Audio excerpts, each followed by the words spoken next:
Hello, hello. Name's Elementary, my dear. Crack Wizard. You can call me just Crack if you want to. Uh, this is probably my first proper video ever. I plan to do more videos in the future on a different channel called Crack Plug. Sorry for this long introduction here. Um, this was going on the Elementary, my dear channel, so obviously it's gonna be more informal, more personalized. A lot less professional, but I figured before I actually started doing the elementary, before I started doing stuff on the crack plug, I wanted to test the waters out with elementary, my dear, but I also wanted to talk about some stuff regarding the Xenoblade 3 trailer. Also, to clarify quickly, I am, yes, a Xenoblade fan, and that's what I am here to show you. You can see the Xenoblade 3 trailer in the background. It wasn't specifically the Xenoblade 3 trailer I wanted to talk about, though. It was more stuff regarding elements of the lore that have had me interested for a while that I wanted to discuss. Um, uh, and there's a lot to it. I think some people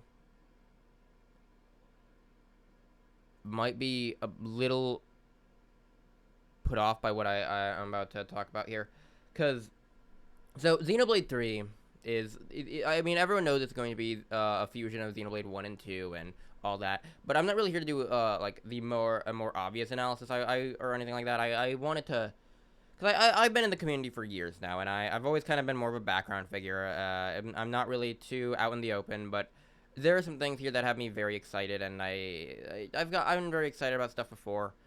If you ever look in a lot of streamers' chats, you might actually see me show up. I used to go by a different name, but I'm not gonna talk about that because that's embarrassing to me. I still show up in a lot of streamer and content creators' chats, but I'm a lot less frequent.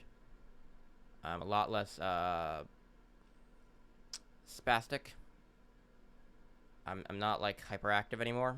Well, I'm still hyperactive. I'm just not as hyperactive as I used to be. So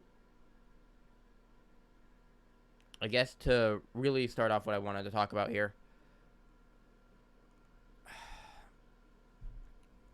the Xeno games are all part of this.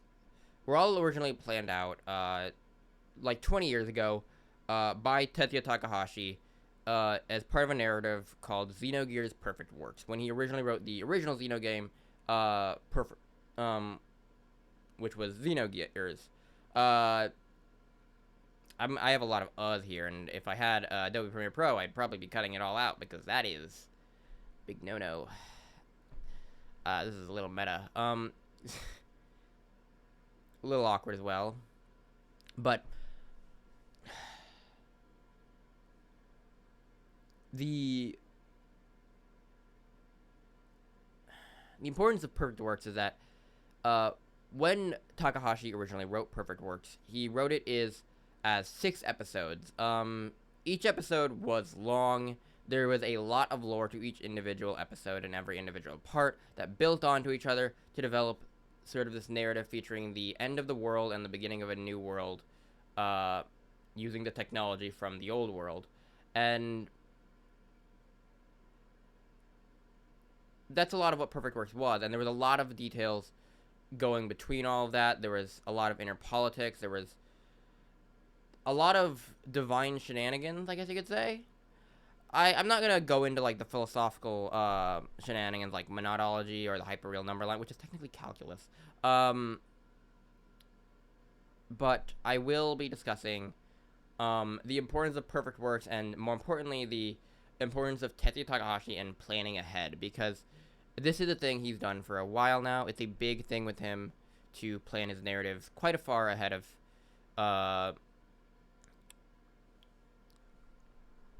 what we know and have experienced so far. But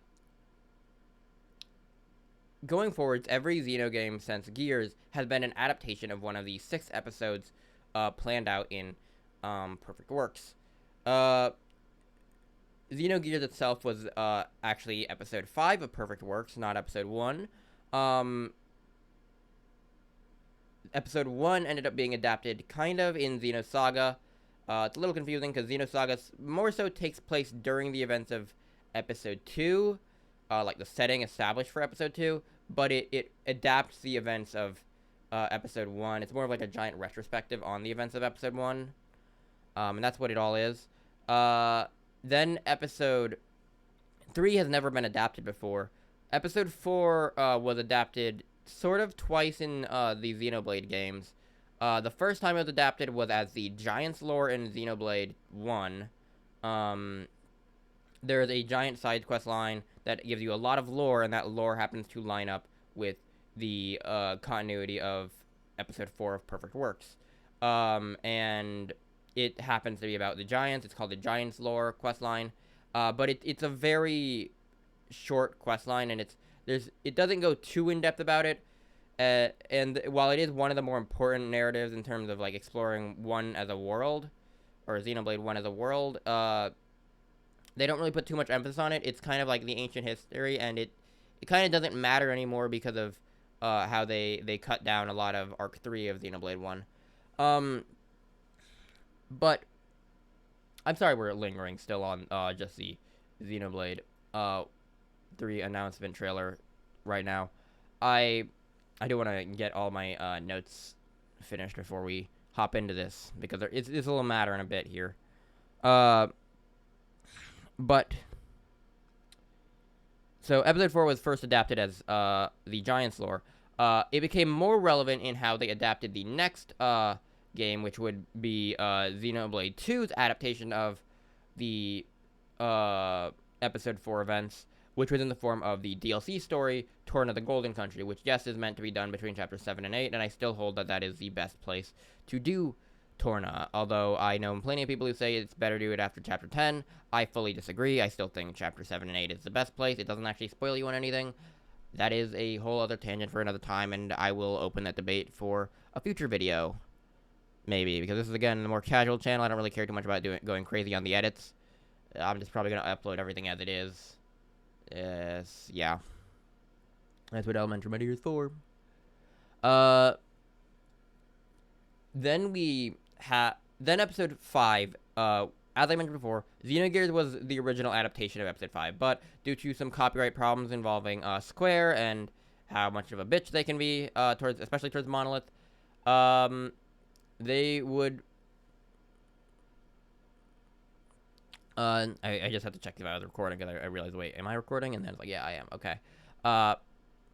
But they would not really allow Monolith to continue with Xenogears directly. So after doing Episode 1 with Xenosaga and all that, they actually did originally Xenoblade 1 and Xenoblade, and eventually Xenoblade 2 as re-adaptations of Episode 5. Basically, Xenogears remakes, except they split it into different parts. Now, some people are going to be like, oh, well, Xenoblade 1 wasn't meant to be a Xeno game, and because it was originally called Banana Beginning of the World. Bit of trivia for you here. It actually was originally meant to be a Xeno game. Due to the negative stigma that caused by the sort of negative work environments they had with both the Gears and Saga, Monolith originally wanted to get rid of the Xeno moniker and just continue Perfect Works without that name. Because they figured that the Xeno moniker was more of their public image, and they didn't want it to attach it to the continued attempts of trying to do Perfect Works. And so because of that, they originally got rid of the name of Xeno, but partially because of that, they also realized at a point, hey, even though we have Perfect Works lore in here, this is going to be attracting a lot of new fans, and it might not appeal to older fans, so referencing stuff from the Perfect Works stuff may not be a good idea. And so because of that, they ended up scrapping a lot of the Perfect Works narrative devices. There's interviews with Takahashi implying that the Zohar we see in Xenoblade 2 is actually, like, in the end of Xenoblade 2, is also supposed to be there in the original ending they had planned for the end of Xenoblade 1. And I know some people are going to be like, well, why didn't they put it back in? Because it's in Xenoblade 2, and it's a matter of execution, storytelling. It would have ruined a lot of the impact if you played Xenoblade 1 Definitive Edition and then played Xenoblade 2, and you got to that ending, and you didn't get, like, the big twist feeling, because a lot of that experience is built on... So it's a matter of storytelling. It's that the way that entire final cutscene, or the decision cutscene, the first cutscene of chapter 10 is structured, is designed to have been like, hey, you've played Xenoblade 1, this is that same ending cutscene, but now there's more, and it really fleshes stuff out more. There's also little bits of dialogue that Shulk and Alvis say that kind of imply the possibility that Shulk did actually see the version that is shown in Xenoblade 2 and not the one shown in Xenoblade 1, because there's a little bit of an inconsistency there. I'll explore that. I'll explain that probably in another video. This is mostly going to be... We're going to be touching upon the Xenoblade 3 stuff. And that's what this is all about here. Because following Xenoblade 1's development, Takahashi started work on a new project, Xenoblade Chronicles X. And a lot of people did not like X after it released. It became sort of a black sheep of the Xeno games, where it was like, well, this isn't very story-focused and all that. And a lot of the fans of X were people who were very focused on the, hey, there's lots of gameplay here, and we like it for its gameplay, more so than we like it for its story, because the gameplay, the world, and exploration, that's what the appeal of X is, and maybe also the side quests as well. The problem with that statement was that in X's development, Takahashi wrote some lore. And according to his own co-workers, according to the other workers of Monolith Soft, the employees of Monolith Soft, they were scared by the amount of lore that he had written. In their own words, there was more to the lore of Xenoblade X than the cumulative whole of all the lore from all the past Xeno games combined. Remember what I mentioned before about about how all of the Xeno games we've had so far were all pretty much part of the Perfect Works saga. It's all been Perfect Works so far. Even Xenoblade X itself actually ends up being part of Perfect Works. Perfect Works had 5 planned episodes and a 6th episode which was left mostly as a blank slate, which was the Life After the Death of God episode. That is what Xenoblade X is. It is that blank slate. That is to say, he finally filled it in. But here's where things get interesting. He wrote all of that lore. And when Xenoblade 2 came out, it was very obviously Perfect Works Episode 5. It took a lot of the other plot points of Perfect Works Episode 5, and focused less on the philosophy of Perfect Works Episode 5 like Xenoblade 1 had, and instead focused more on the narrative of Episode 5. And from there, I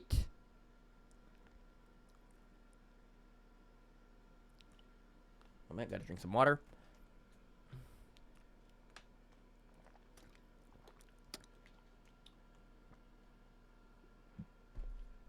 Okay.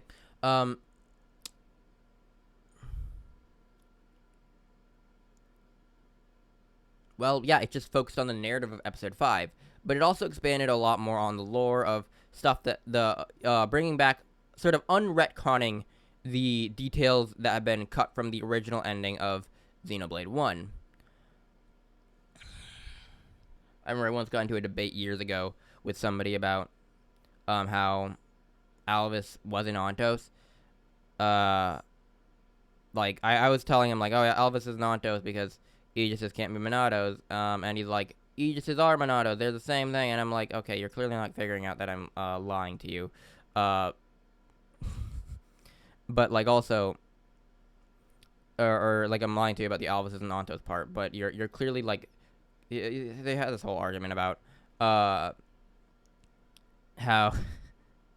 Xenoblade 2 retconned a bunch of stuff from Xenoblade 1, and it's like, no, they confirmed that it didn't. That it was unretconning things, because they actually had retcon stuff, and that, like, well, they didn't retcon it, they just cut it out. It was never removed from the continuity, it was still very much canon. And that's a trend you'll see going forward with Xenoblade X. the whole idea of stuff being cut out but still being canon.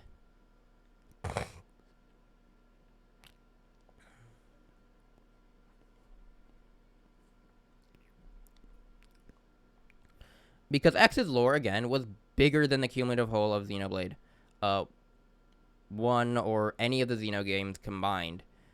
Which is a lot of lore, especially when one of those games happens to have about 500 fucking side quests. So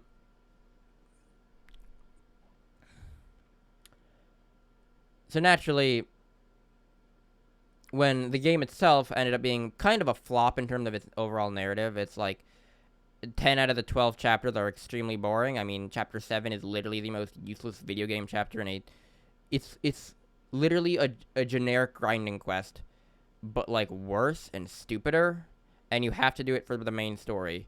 That is chapter 7 of Xenoblade X. That's not a joke. You go to one location, you go to another location, you fight a boss, and that's it. And there is literally no plot that happens. Like, when I say there is no plot, I mean there is literally no plot. The only thing that happens of relevance is that you were told to go to a location, and then you were told to go to another location. Nothing else happens in any of those cutscenes. Some people are going to be like, oh, well, Elma goes racist for like 2 minutes. Or like 1 sentence, rather, not 2 minutes. And yeah, that is like the most important thing that happens. And that never comes up again. That's not a joke. That is the only plot development that actually happens in that chapter.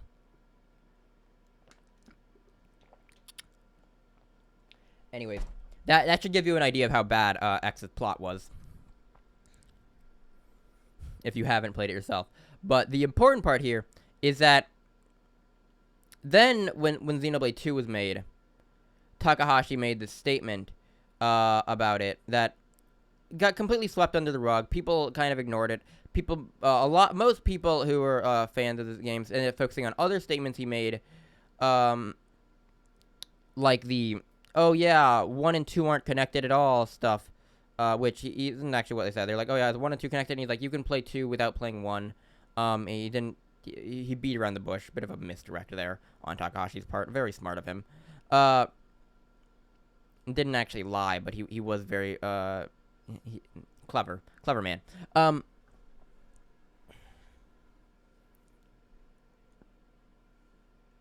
me just move this so it's a bit more convenient, so I don't have to crane my neck as much.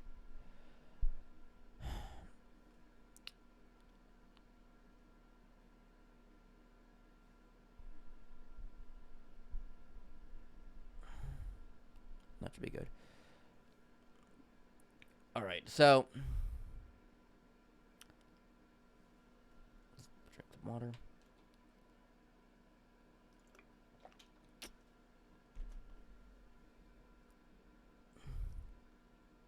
Wow, it's almost been an hour. Well, it's almost been 20 minutes actually, but an hour since I started trying to figure this out.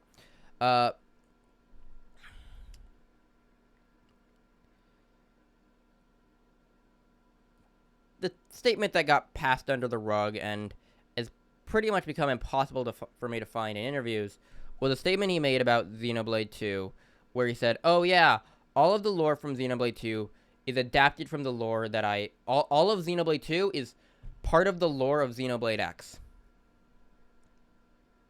That was a statement he made. And just everyone passed it under the rug. Nobody really noticed it. It was kind of a big statement to make, but everyone just kind of moved on and they forgot about it, and they focused on other statements because there were other ones like the 1 and 2 aren't connected or at all stuff that were more pressing and more noticeable to people. But to those of us who did notice it and were focused on it, it was an absolute roller coaster. This is the main reason I actually remember it, because our section of the internet kind of went a little crazy for a while. Before the game came out, we were like, oh, okay, well, there's going to be some big stuff, because X is obviously a sci-fi setting. This is more fantasy stuff, but there's always going to be some secret sci-fi stuff going on. So, what's going on with that? And then, as the game continued, it's like,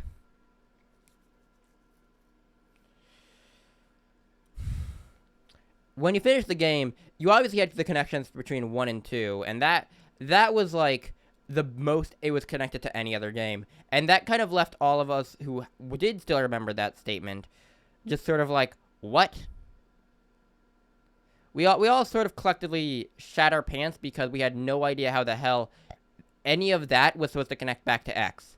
Like 1 and X were obviously connected, and 1 and 2 were obviously connected, but 2 and X did not connect back at all.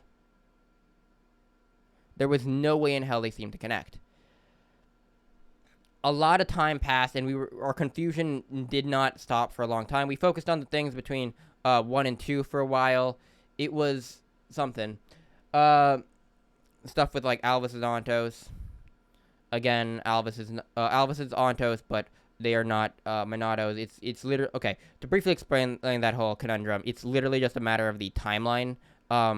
Aegis's can't be Monados because Alvis left before the other 2 Trinity processes became Monado or became Aegis's. And the way that Monado as a concept works is derived a lot from monadology as well as from Gnosticism. You can read into it yourself or take a philosophy class if you're in college. I don't know. I don't care.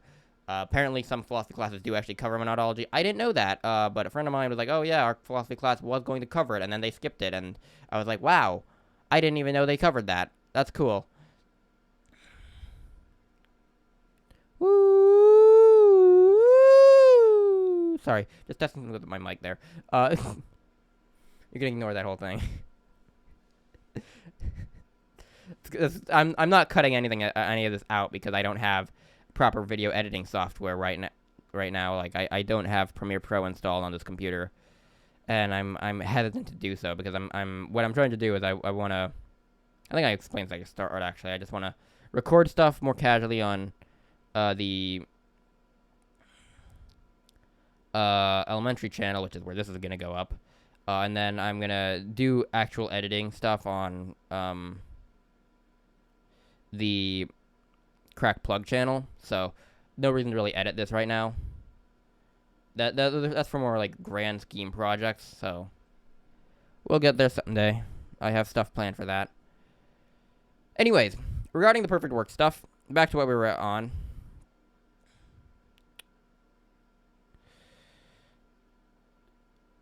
Time passed. We spent a lot of time discussing stuff about like Alvis's Ontos, how Monados worked, and we couldn't really figure out what the connection was between 2 and X. Some people made the theory that the world destroyed in 2 is the same one destroyed in X. That was deconfirmed pretty quickly. They were destroyed in completely different methodologies. One was sort of like an internal one was basically like it imploded, and one was basically that it exploded. That's the easiest way to explain it. Like the process of destructions were completely the opposite. They had the opposite sources. There was no way they could be the same planet, and the globes themselves didn't even match up at all. But the fact that they had stated that really did push for like, what the fuck does that mean then? Because yeah, what the fuck did that mean? It was very confusing for a lot of people. And then Torna came out, and Torna itself didn't actually add any lore to that question. But following the release of Torna, Monolith released something that would give us the answer we were looking for. And for those of you who think Tetsuya Nomura goes crazy with his secret lore, you are about to find out how batshit insane Tetsuya Takahashi is. And it fits, too, because Takahashi was one of Nomura's 4 mentors. And out of them, he is the only one who goes batshit crazy with secret lore.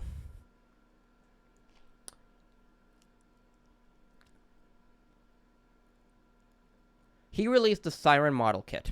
Or Monolith released the Siren Model Kit. And on that Siren Model Kit, there was a little blurb that had information about the Siren Model. And it added a lot to the lore of Xenoblade 2. It added a metric fuck ton. But what it also added included details that finally allowed us to tie everything back to X. Because of the secret lore of Xenoblade X as well. Remember what I said about they cut out a lot of lore to Xenoblade X, but they pretty much retconned none of it? One of the things they cut out was a bunch of other continents. We only know about those continents because there is a globe shown about Mira. There is a globe of Mira in the Xenoblade X art book. But what's so interesting about that is the Arctic continent. Originally, we thought the Arctic continent was supposed to hold what we thought at the time was the Lifehold core, which is the main objective you're going to in the story of Xenoblade X. But this didn't add up at all.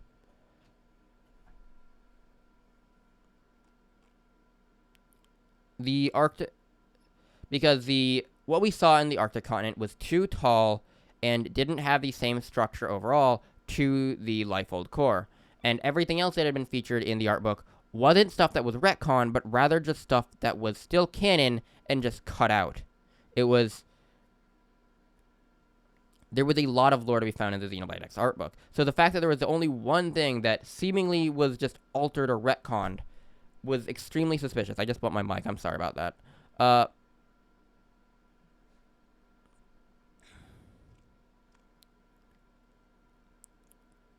And that was a giant tower that went to space.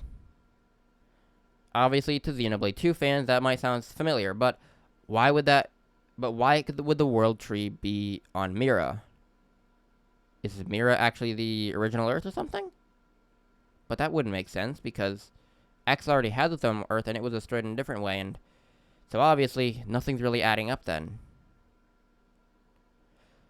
What was told to us in the Siren model kit was not that there was one World Tree, but rather that there were 3. Sorry, let me just make that a bit more dramatic. That there were 3. There, I think that should add some drama to it. And this was a lot to go on. What happened to the other 3? Or what happened to the 2? Because from what we see in Xenoblade 2, there's only one World Tree there. In the game itself, we actually see that there's only one World Tree still remaining. And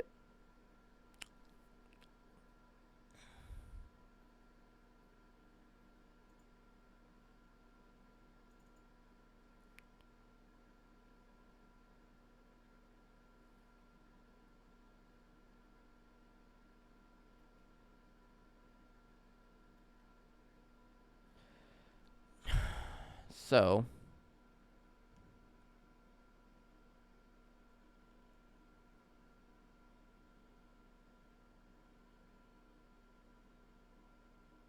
what was it?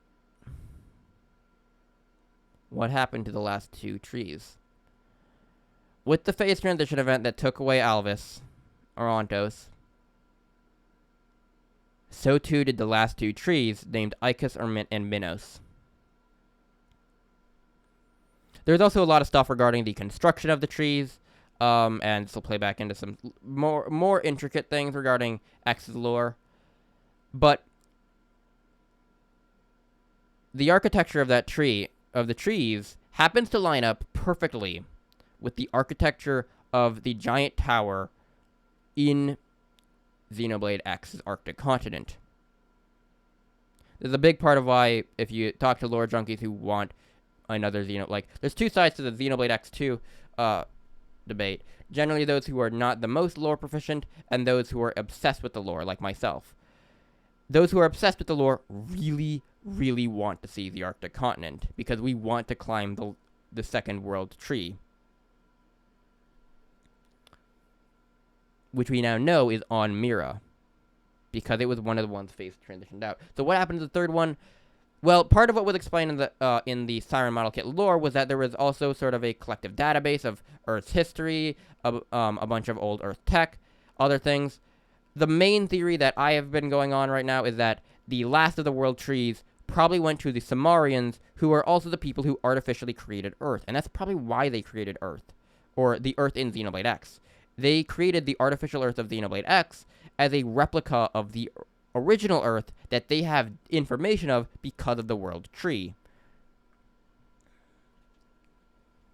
We don't know what exactly motivated them to be like, hey, we want to replicate the old world of our original gods, or whatever. But yeah, There's also this stuff about the Great Ones and the ghosts, and both of those might be remnants of the old world, possibly either the scientists from the world trees, possibly the Saviorite rebels. We don't know. Those are all possibilities. We really don't know much about that. This has gone on for half an hour, me explaining all this. I am so sorry. I need to take another water break. Sorry.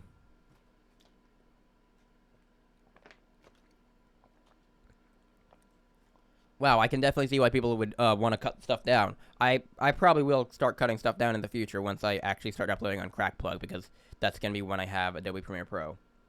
I don't want to buy Pro early until I've recorded everything I need for my Crackplug projects.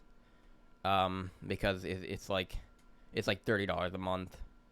Because I also need Photoshop. So that's going to be a pain in the ass. So I'm just trying to knock out everything I can beforehand.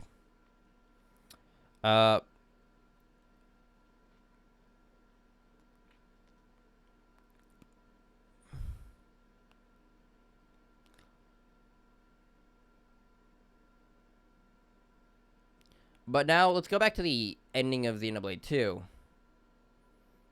This whole video, by the way, is a complete mess. Like I'm just kind of recapping the script in my head right now, and it's like I don't have a script. That's the thing. I'm going completely scriptless on this. This is me just kind of recapping off the top of my head. I don't really have my notes up right now. Sorry about that. And I'm going off on tangents about this whole mess of a recording process.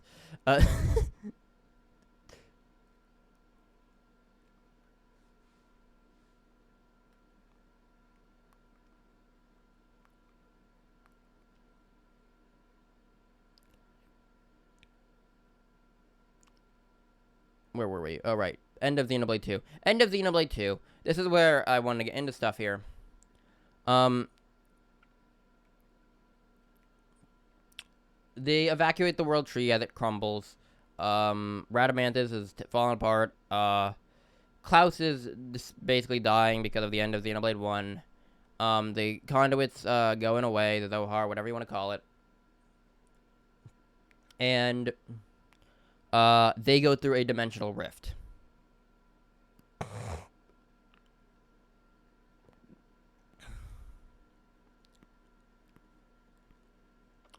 And in the end, all the Titans kind of merge together and end up on one final continent.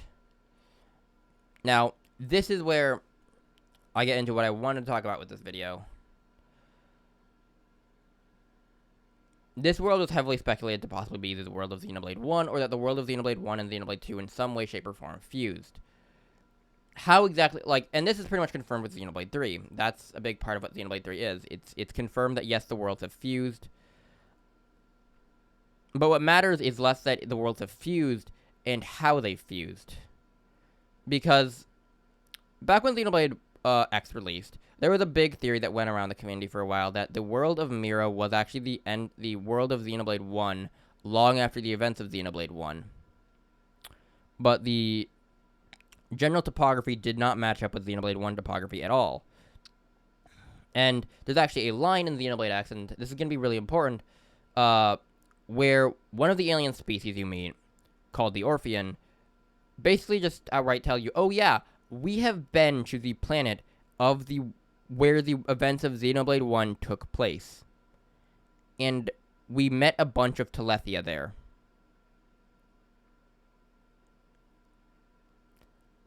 And that's basically all there is. It basically confirms that, yes, this can't be the world of Xenoblade 1, or this at least can't be the planet of Xenoblade 1, because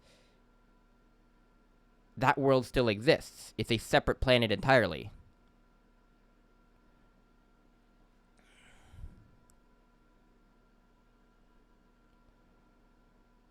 But one of the things that's interesting is that they explicitly describe this planet as a boundless ocean, just like it is in the very prologue of Xenoblade 1. A boundless sea.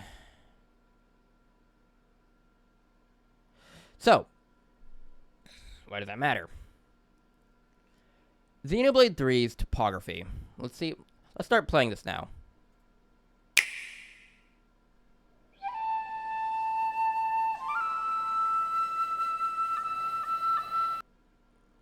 I'm not really going to be playing back the trailer. I know some people really, really like to watch it. I'm not here to do that. I am here to find the little them traveling the maps, and this is where we are. There we go. There's the first one. Okay.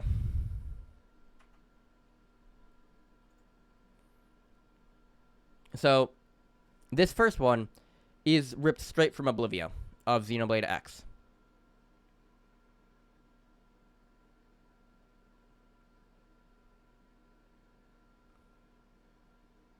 This is the world of Xenoblade 3. And, like, obviously you're going to notice, like, yes, it's got a fusion of the environments of Xenoblade 1 and 2. Stuff from, like, Araya, Letheria, all this is, like, fused together here in this world. Like, obviously, and you may be wondering, well, why would the architect evacuate the world of Xenoblade 2 to another world? And the answer to that is probably because of the Goldos. The Goldos and the Cloud Sea itself are... They're lures. They're made with divine power to an extent, and because of this, they act as natural lures to the Tainted, or the Fog Beast, or the Gnosis, as they're originally called. I'm not going to explain how that works, because that would require you playing Xenosaga, and I know a lot of people haven't, and I would love to motivate more people who have played only the Blade games to go play Xenosaga, because they are actually originally from those games. They were originally called the Gnosis, and there are rules to how they work, and all that, and the TLDR of it that you need to focus on for now is that the Fog King, the Gnosis, whatever, are attracted to remnants of divinity. That is the TLDR of it. There's a lot more to it than that, and I'm not going to go too in-depth about it, but for most of you, I'd recommend just playing Xenosaga, and you'll be able to figure a lot of this out, because Saga is great. I have a weird history with Saga. I haven't actually played it myself. I watched a Let's Play of the first game. I really didn't like 2, because they changed my favorite character's voice actor from, which was Chaos. He changed from Kokichi Oma to, some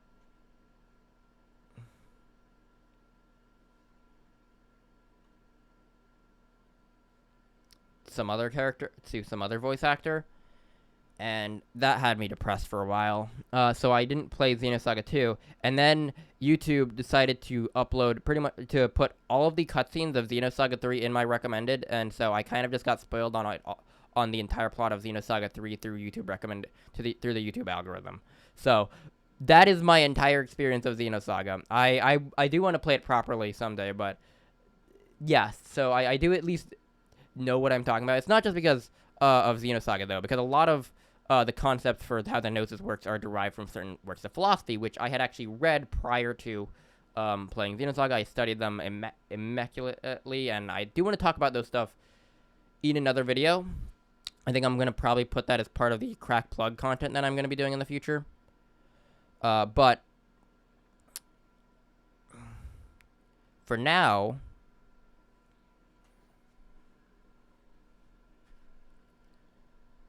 I want to focus on this. This is near identical topography to certain structures you find in Xenoblade X. It's basically like they ripped straight up a part of Xenoblade X and they put it here. Now, this is not the only time we're going to see this in this game.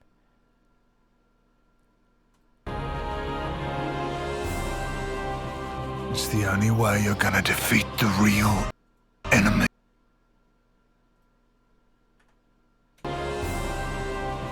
It's the only way you're going to defeat the real... There we go. Okay, so this is obviously Magnum Forest, but one of my friends pointed out to me that this looks suspiciously a lot like Noctilum, which Noctilum always resembled Macna in a lot of ways. There's even a giant tree in the middle of Macna that is referred to as, like, the Nopon tree, and you can climb up it, and there's a bunch of rope bridges everywhere. It's very different from how Frontier Village was. And obviously it doesn't line up with how Frontier Village was in Xenoblade 1 at all. Like, if you've actually gone up it, it's way smaller in scale, but it is a big tree that you can climb up. And there are a bunch of rope bridges attached to it. It is an obvious homage to Frontier Village. And in general, Noctilum as a continent has a lot of bits and pieces that are homages to. Those are bamboo. Huh. A lot of bits and pieces that place homage to Magna. And one of my friends pointed out, like, oh yeah, the background kind of reminds me of Noctilum more than it does of Magna, because it's like a lot more foggy and a lot gloomier, which is much more in line with, again, Noctilum than it is with Magna. But the actual terrain itself is very Magna. So that was a little suspicious to me, but I passed that off as whatever originally. Real enemy. This one. This right here. I don't know if you can see my cursor, actually. I really hope you can. I'm pretty sure I have my settings on for that. I am encircling that. That is from Leftheria. But it is also... Here's the thing. You can climb up that in Xenoblade 2. That structure is in Primordia of Xenoblade X. It's very different in Primordia. And it's obviously a part of a Titan, or the remnants of a Titan, that you can see here. But everything about it, from the stem to the sort of umbrella-like design of it, and even the position of certain little details like this, are in a specific rock formation in Primordia of Xenoblade X. And what the hell is that over there? I am very... That looks like Noctilum trees over there. Also kind of like the Oblivia gear. Or the Oblivia ring. Also boat ride. 1 minute, take my headphones off here. Actually, do I even need my headphones for recording this? Because, yeah, I don't really need to hear my own voice. I guess I don't. Yeah, sure, I'll just do that. I'll do that then. Because it's just uncomfortable to keep wearing them. Well, I mean, you might get a bit of an echo then. Turn the volume down on that. Whatever life is lost, I won't let you soldier it all alone. What good filling up these flickering clocks in our eyes? It'll never replace the friends we've lost. Was there? Pretty sure there was one more.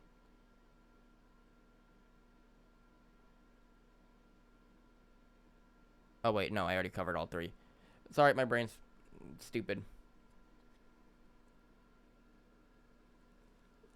And it once again lined up with the topography of Mira. The point is that all three of these were very reminiscent of Mira topography. And I know a lot of people are going to be like, well, maybe they're just reusing some design elements from Xenoblade X. And that's very possible. I will not hesitate to say that. But then something clicked in my head. A couple of things, actually. One of my friends, when we were doing a trailer analysis over on Falto's channel... I don't know if you can still... Let me just check something here. Yes, you can still see my screen. Okay, cool. Falto, YouTube.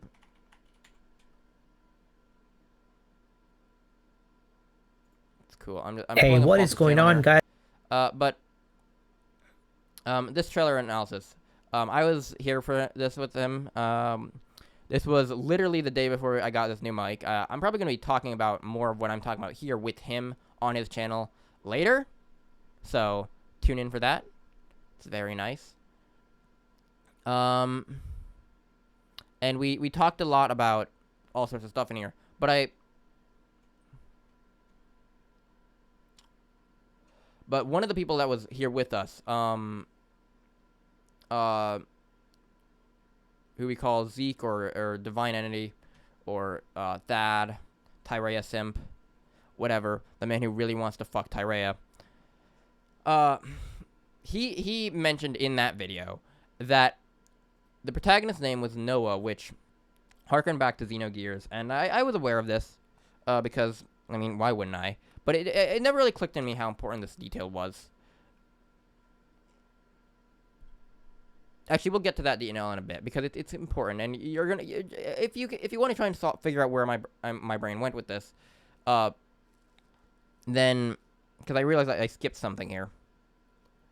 And so I'm going to go back to that first. But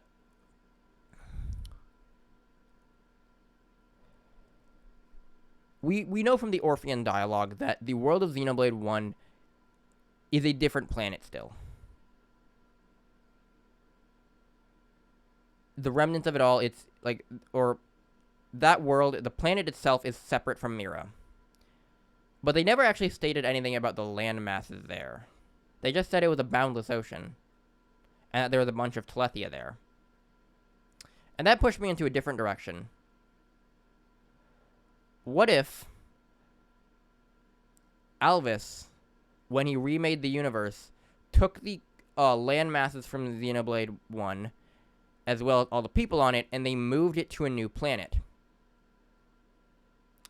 What if Klaus did the same, and they moved it to the same planet? Why would they both choose the same planet? Because they both have a connection to that planet.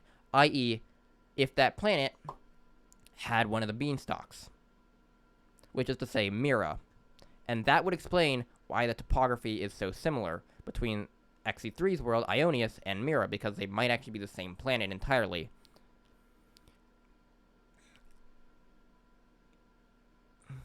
Why would they do this, though? The answer is simple. Because there is no longer a Zohar, Conduit. Klaus and Alvis have pretty much left. Alvis possibly still alive somewhere out in the universe. Klaus just dead. And this is important here because things with divinity can pretty much exist as long as there is a catalyst there. But once the catalyst is removed, the remnants of that divinity act as a lure that will call in the Tainted and the Fog Beasts. Now, naturally, we actually can see in this trailer that there is still, obviously, the fog, the miasma of the Tainted. It's there. So the Tainted are obviously still in this world, and that would also line up with Xenoblade X as well, because there are still Telethia and there are still Tainted, and we actually see in Future Connected, assuming that Future Connected actually is on Ionius and not on the original Xenoblade 1 world after Alvis had recreated it, then that would mean that, yeah, we have confirmation that the Tainted would still be, there'd still be some Tainted in the in the Xenoblade 3 world, or the Future Connected world, or Mira Xenoblade X's world. Assuming this is all is true.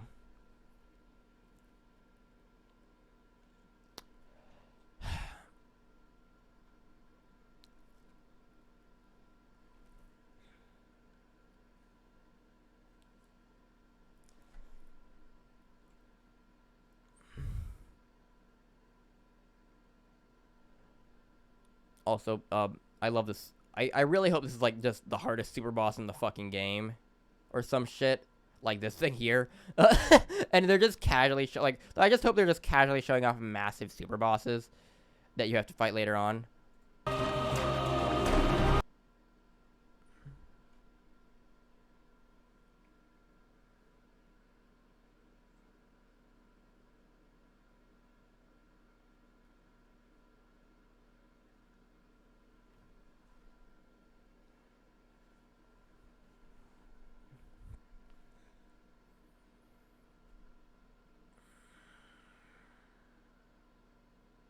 Yeah, even these, like, jagged lines here, that lines up with, like, very similarly to how Primordia's Talon rocks are, or like, where they're positioned.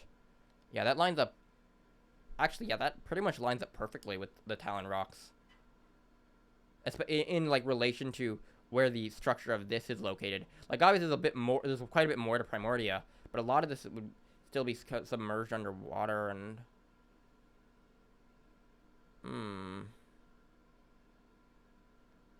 So the core of this theory is that Mira is Ionius, and that it's not either the 1 planet or the XE2 planet, because both were evacuated by Klaus and Alvis. And you may be thinking, well, this theory seems ridiculous. And the thing is, and this is what really struck me when Zeke pointed it out in the Falto video, this is what my theory is here, is literally the plot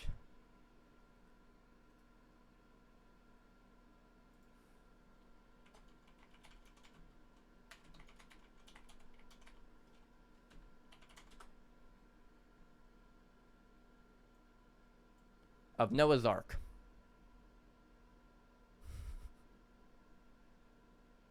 That's what this is. It's the plot of Noah's Ark. My whole batshit crazy theory, it's the plot of Noah's Ark.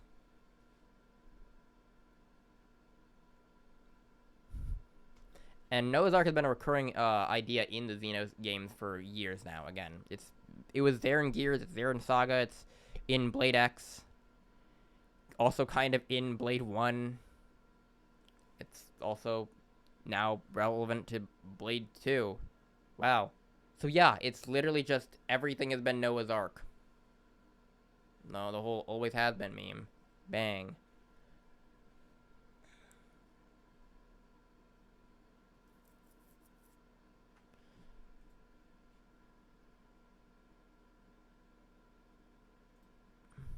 I love this design, by the way.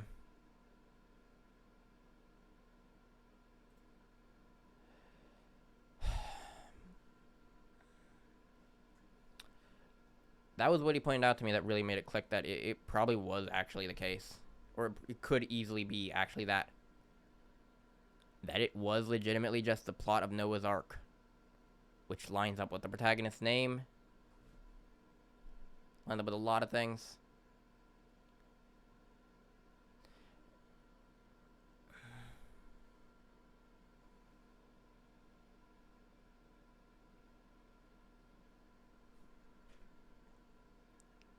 Explains the absurd number of similarities between X and 1. This has gone on for almost an hour. I'm not sure, because there's a couple of other points I wanted to point out about all this, but actually at this point I really should stop because I don't want this to go over an hour. So, I mean, this is actually only at 52 minutes and not 60, but I don't know if I'll accidentally drag it on or not. So, that being the case, that is the end of this. Yeah, have a good day, I guess. I have no idea if my mouse is actually recorded. Cause like I can see like I'm hovering over things here in OBS, but like, and you can see what those things are, but I don't know if you could actually see some of the stuff I was highlighting. Oh well, I'll find out when I upload this. Cause I can't edit any of it until I get Premiere Pro. God, my suffering. The point is, this is all just one giant theory video about... Is it all just Xenoblade X? Probably. Oh, also, yeah, the other last point I want to point out... I can point out a very quick one. Takahashi, in a recent interview about Xenoblade 3, was like, oh yeah, I planned all this out between Xenoblade 1 and Xenoblade 2, which is Xenoblade X. So, like with the Xenoblade 2 interview, he once again has just outright stated, oh yeah, I planned all of this out during Xenoblade X.